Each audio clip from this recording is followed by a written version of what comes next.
पानी तो लोगों के यहाँ बहुत घरों में पहुंच रहा है, लेकिन 2 साल के कोरोना 2-3 साल के कोरोना के कारण थोड़ा विलम्ब हुआ है। इसलिए आप देखे होंगे कि आदरणीय मोदी जी ने इस बार इसको बढ़ाकर 28 कर दिया है।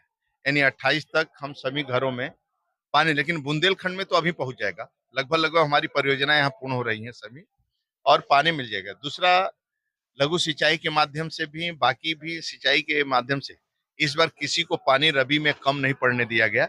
सभी को पानी देने का कोशिश हुआ है। और केन बेतवा जुड़ने के बाद हमारी बुंदेलखंड की जो 4-5 जनपद हमारे, हमीरपुर है, महोबा है, बांदा है, झांसी है, ललितपुर है, लगभग लगभग सभी जनपदों में 24 घंटा और 12 महीना चलने वाली नहरें भी होंगी, कोई कमी नहीं होगा। और अभी दिव्य भव्य कुंभ भी हमने देखा है, उसमें भी पानी की कोई कमी नहीं पड़ी है। तो उद्योग को भी पानी देना पड़ता है, नदियों को भी पानी देना पड़ता है, और सभी किसान को सिंचाई के लिए भी पानी की व्यवस्था करना पड़ता है, और ऊर्जा के लिए भी पानी की, कहीं ऊर्जा उत्पादन होता है तो उसके लिए पानी की व्यवस्था, काम चल रहा है। लेकिन आदरणीय मोदी जी, आदरणीय योगी जी के नेतृत्व में राज्य में आमूलचूल परिवर्तन हो रहा है। अभी आपने देखा होगा दिव्य भव्य कुंभ में 66 करोड़ के ऊपर लोगों ने स्नान किया, और रात दिन चले। मतलब ऐसा कोई रोड भी चित्रकूट का भी खाली नहीं रोड था कि जब पर 1 मिनट, यानी 24 घंटा चलने वाले रोड पर आप देखे होंगे राज्य के अंदर न एक छेड़खानी, न कोई बस को रोक कर लूटने का कोई घटना घटित हुई, न किसी प्रकार की कोई दुर्भावना की घटना हुई घटित। यानी उत्तर प्रदेश में अपने को संपूर्ण देश अब राज्य को सुरक्षित मानता है, और पर्यटक आ रहे हैं। उत्तर प्रदेश में पर्यटक आ रहे हैं तो चित्रकूट में भी भयंकर पर्यटक। अब ये सब एक तरह का कॉरिडोर के रूप में विकसित हो गए हैं, और एक तरह का दर्शन करने के लिए, जैसे चित्रकूट हुआ, वृंदावन हुआ, विंध्याचल धाम हुआ, काशी विश्वनाथ हुआ, अयोध्या प्रभु श्री राम का स्थान हुआ, गोरखपुर हुआ, ऐसे कई स्थान, नैमिष हुआ, ऐसे कई स्थानों पर लगभग इस बार जनवरी 24 से लेकर दिसंबर 24 के बीच में लगभग हमारे से लगता है कि 65 करोड़ के लगभग लोग पर्यटक और ऐसे लोग दर्शनार्थी आए, जिस कारण लोकल भी रोजगार बढ़ता है, लोगों को मिलता है। आप देखते ही रहते हैं, चित्रकूट में आप रहे होंगे, तो जब बस यहाँ खड़ी रोड पर चल रही है तो यहाँ के लोकल भी लोगों को व्यापार रोजगार मिला होगा। तो आने वाला कानून का राज, इसके पीछे केवल कानून का राज है। जिस सड़कों पर लोग दिन में नहीं निकल पाते थे, आज 12 बजे रात को भी बेटी अकेली उस सड़कों पर निकलती है। ये है कानून का राज। सर एक सवाल ये था, सपा सपा क्या बोलती क्या करती, आप तो उसका शासन देख लिया 70 के पहले। आप इसी राज्य में रहे, 70 के पहले न बिजली आती थी, गुंडागर्दी चरम सीमा पर, कोई दिन में भी निकलने में डरता था, 5 बजे लोग अपना दरवाजा बंद कर लेते थे। आज कानून का राज है। आज भूख से कोई नहीं सो सकता। इसी बुंदेलखंड में देखते थे आप लोग, भूख से हम लोग मर जाते थे। पानी तो मिलता नहीं था, ट्रेनों से पानी आती थी। आज कोई ना भूख से सो सकता है, ना भूख से मर सकता है।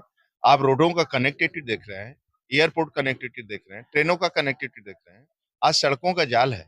आज लखनऊ से पहले एटा पहुंचने में लगता था 8 घंटे, अब तुरंत लोग पहुंचते हैं। अब मैं बुंदेलखंड एक्सप्रेस चढ़ूंगा, अब उरई पहुंच जाऊंगा। धीरे से उरई से कार्यक्रम करते हुए मैं दिल्ली, कल मुजफ्फरनगर पहुंचना है, रात में यूपी से वहां पहुंच जाऊंगा। ये सड़कों का जाल है और शांति है, रात दिन आप प्रवास कर सकते हैं। अब 3 बजे रात में मैं लौट पहुंचा हूँ यहाँ पर, तो आप रात दिन चल सकते हैं, कोई प्रॉब्लम नहीं है। इसलिए आप लोग से भी आग्रह है, आप तो जानते हैं, और सपा सपा की कोई चर्चा करने की बात भी नहीं है। ऐसा क्यों नहीं आएगा, झूठ क्यों? आपके सामने आ चुका है, और आप तो पत्रकार हैं, आप तो बड़े लोग हैं, आपके सामने आ गया है। सरकार ने अपना प्रेजेंट किया, और पूरी दुनिया प्रशंसा आपकी कर रही है। पूरा देश के लोग आए, दुनिया के लोग आए, कई देशों के लोग आए। और आप क्रिश्चियन और मुसलमान के मक्का में आप देखेंगे, ये तो 10-10 करोड़ लोग। अबे आपके घर में 5 लोगों की कमरा हो, उसमें 50 लोग घुस जाए, रिश्तेदार आ जाए, क्या स्थिति रहती है? फिर भी इस व्यवस्था को संभालना, मैं सभी कर्मचारी अधिकारियों को बधाई देता हूँ। ऐसी व्यवस्था को आज से थोड़ा सपा बोल रही है, आजम खान से लेकर आजमी तक थोड़ा बोल रही है, लेकिन सब ठिकाने लग रहे हैं। आप ये नोट करिए, सभी ठिकाने लग रहे हैं। इसी कारण वो खत्म हो रहे हैं। कोई नाम नेवा रह नहीं जाएगा सपा के लोग। भाई आप कम से कम देखिए, जो बोलना है देश के हित में बात करना पड़ेगा, और गरीब के हित में। आज कम से भारतीय जनता पार्टी सबका साथ सबका विकास, अब चले जाओ मुस्लिम मोहत्ती में, इसी चित्रकूट में मुस्लिम सभी को आवास मिल रहा है, सभी को आयुष्मान का कार्ड मिल रहा है, सभी को शौचालय मिल रहा है, सभी को अन्न वितरण हो रहा है, सभी को हो रहा है।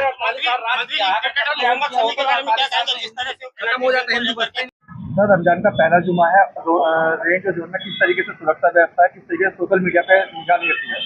देखिए, रमजान का पवित्र माह प्रारंभ हो गया है और आज जुमे की पहली नमाज थी उसकी। हम लोगों ने इसकी सारी तैयारी की, पूरे सड़क भ्रमण किया है, हमारे सारे पुलिस के प्रशासनिक अधिकारी यहाँ उपस्थित थे। जो जो मुख्य संवेदनशील स्थान है, मुख्य मुख्य ईदगाह है, मस्जिद है, वहाँ पर हमारी पुलिस की पिकेटिंग, पुलिस की पेट्रोलिंग की जा रही है। हमारे लिए इम्पोर्टेंट ये भी है, होली का अगला जो जुमे की नमाज अगला दिन, उसी दिन होली भी है। हम लोग ये व्यवस्था करा रहे हैं, कोशिश कर रहे हैं कि जुमे की नमाज और होली का समय अलग अलग हो, जिससे कि कहीं कोई दिक्कत ना हो। और यही व्यवस्था पूरे जोन के 7 जनपदों में की जा रही है। सभी जगह दोनों संप्रदायों के धर्मगुरुओं से वार्ता की जा रही है, संवेदनशील स्थलों का भ्रमण किया जा रहा है, सोशल मीडिया पर नजर रखी जा रही है, जिले के स्तर पर, जोन के स्तर पर, मुख्यालय स्तर पर, और हम इस तरह से व्यवस्था करवा रहे हैं कि सारे कार्यक्रम सफल संपन्न हो। सर वही एक सबसे बड़ी समस्या साउंड की समस्या है, डीजे को लेकर क्या आदेश? डीजे के लिए कोई जो माननीय मुख्यमंत्री का आदेश है और जो माननीय सर्वोच्च न्यायालय का आदेश है, इसी का हम लोग पालन करा रहे हैं, आगे भी पालन कराएंगे। जनपद संभल के थाना असमोली क्षेत्र में पुलिस को कल प्रातः सूचना मिली थी कि एक व्यक्ति की गला रेत के हत्या कर दी गई है। मौके पर तत्कालीन वहाँ पे जो एसओच थे उन्हों के द्वारा और सीओ के द्वारा मौके का मुआयना किया गया, सब को कब्जे में लिया गया और वहीं पे ही उस मृतक की पहचान की गई। पहचान करने के बाद में पुलिस द्वारा विभिन्न एंगल पे इसका इन्वेस्टिगेशन शुरू किया तो ये पता चला कि जो मृतक है, मृतक की पत्नी है, उसका जो अभियुक्त है उसके साथ में अवैध संबंध थे। मृतक को इस बात की जानकारी हो गई थी कि इसकी पत्नी के अन्य जगह पे अवैध संबंध है, इसलिए इसने बताया कि अभियुक्त के साथ में वो उसे किनारा कर ले। अभियुक्त को जब इस बात का पता चला तो उसके द्वारा ये बताया गया कि जब तक के लिए ये जो मृतक है ये रहेगा जीवन में तो एक रोड़े के रूप में बन के रहेगा, इसलिए इसको रास्ता साफ करना जरूरी है। इसीलिए इस व्यक्ति ने उसकी अपने मोबाइल की शॉप पे जो कवर लगाने के लिए जो सर्जिकल ब्लेड है उसका इस्तेमाल करते हुए इसका गला रेत की हत्या कर दी गई। गला रेतने से पहले इसने इसको शराब पिलाई, जबकि जो अभियुक्त है वो स्वयं शराब नहीं पीता है, सिर्फ मृतक है उसी को कई पौवे शराब पिलाने के बाद में नशे की हालत में इस व्यक्ति की हत्या कर दी गई। इसके पास से एक सर्जिकल ब्लेड है वो मिली है।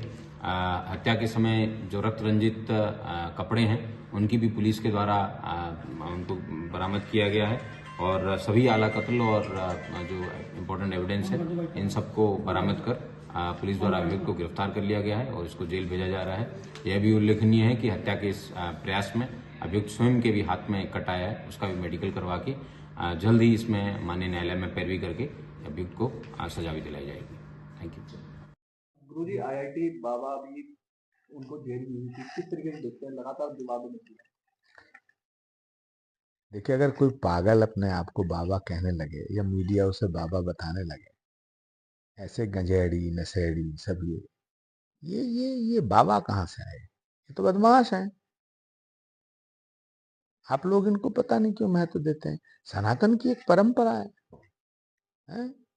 इस तरह के जोकरों की बातें क्यों करते हैं भाई? किसी को आप किसी का बाबा बता देते हैं, किसी को किसी का बाबा। आईटीएन बाबा, ये कौन सा अखाड़ा है भाई? आईआईटी का आईटीएन कौन सा अखाड़ा हो गया नया? अच्छा गुरुजी, जिस तरीके से आजकल जो युवा है रील भी देखते हैं क्योंकि उनके फॉलोअर्स होते हैं, उन्हें फॉलो कर रहे हैं, उनके लिए क्या? फॉलोअर तो पागलों के भी होते हैं। अब पागलों के फॉलोअर हैं तो वो क्या कहेंगे आप? दुनिया में सब तरह के लोग हैं, लेकिन मैं जहां तक सनातन को समझ पाया हूँ, सनातन में इस तरह की वाहियात चीजों का, इस तरह की बेवकूफियों का, इस तरह के मस्खरेपन की कोई इजाजत नहीं है, ना कोई गुंजाइश है। कुछ निजी चैनलों में उनका विवाद हो गया, वो लड़ते दिखाई दिए। मुझे मालूम नहीं यार ये कौन जोकर है। योगी जी ने विधानसभा में ये बोला था कि जो 130 वाले नाविक हैं जो उनको 30 करोड़ रुपए का फायदा हुआ है वो एक भ्रष्टी चीटर निकले सर, पिंटू। इस बारे में समाजवादी पार्टी सर क्या कहती है? ऐसा दुनिया जानती है कि सब 100% गलत थी, कितना कोई कमा ही नहीं सकता। नाव वाला कितना कमा लेगा 45 दिन में? 30 करोड़ कमा लेगा। 75 कितना 1 लाख समझो 75,000 रुपया रोजाना नहीं कमा सकते। सर क्या लगता है ये एसटी सीटर बात बिल्कुल ठीक है? ऐसा है कि जब लोगों को अकारण झूठ बोलने की आदत पड़ जाती है तो वो सही बोलने से परहेज करने लगते हैं। सर उप मुख्यमंत्री ब्रजेश पाठक ने अखिलेश यादव जी को मोहम्मद बिन तुगलक बोला है, सर समाजवादी पार्टी कैसे देखती है? तो मोहम्मद बिन तुगलक तो बहुत बड़े आदमी थे, बहुत काबिल आदमी थे, उन्हें इतिहास का ज्ञान नहीं, हमें लगता है। सर दिल्ली में मुगल जो मुस्लिम नाम बदले जा रहे हैं, ये गवर्नमेंट कोई काम करना ही नहीं जानती सिवाय नाम बदलने के। कभी कोई नया काम किया? एक नया काम गिना दीजिए सरकार का जो किया हो सिवाय इसके कि नाम बदले। औरंगजेब रोड कलाम साहब की रोड, फलाना रोड की रोड, नाम ही बदलते, बस नाम बदलने में बहुत माहिर हैं। जो अनस्टेबल मन के और दिमाग के होते हैं, अस्थिर दिमाग के होते हैं, जो लोगों को धोखा देने में माहिर होते हैं, वे इस तरह का काम करते रहते हैं। सर संभल में अनुज चौधरी ने कहा कि जिन्हें रंगों से परे जो उस दिन पर बाहर ना निकले, जो मैं साल में 52 बार आता और होली एक बार। देखिए अनूप चौधरी ने तो दंगा ही कराया था। अनूप चौधरी कह रहे थे गोली चलाओ गोली चलाओ, देखा सबने कि नहीं देखा? सबने देखा है, वही सीईओ थे जो हुआ था, तो वो उनसे क्या उम्मीद करोगे? कोई ठीक बात करें। सर अलीगढ़ जब कभी व्यवस्था बदलेगी तो ऐसे लोग तो जेलों में रहेंगे। सर अलीगढ़ मुस्लिम विश्वविद्यालय में इस बार होली समारोह होता है, उसको होने नहीं दे रहे हैं। हर बार होता है लेकिन सर इस बार राजनीतिक रंग ले लिया होली ने भी वहाँ पर, तो सर समाजवादी पार्टी कैसे देखती है? अब कौन नहीं होने दे रहा? वहाँ के लोग जो हैं, यूनिवर्सिटी ने इनकार कर दिया कि होली में समारोह होगा नहीं, जबकि रोजा अख्तार वगैरह सब की अनुमति है। अब वो वहाँ की लोकल परिस्थितियाँ कुछ हो सकती हैं, हमें उसकी जानकारी नहीं है। लोकल परिस्थितियाँ हो सकती हैं कि होली के नाम पे ही लोग कुछ गड़बड़ी करना शुरू कर दें, बाहर से आके घुस गए। सर जब से एक भी गड़बड़ी हो जाएगी तो दंगा हो जाएगा। सर जो आपके विधायक हैं अबू आजमी, उन्होंने जब तो औरंगजेब के लिए बारे में बोला तो मुख्यमंत्री ने कहा कि समाजवादी पार्टी को उन्हें निकाल देना चाहिए। क्यों निकाल? उन्होंने क्या बोला था?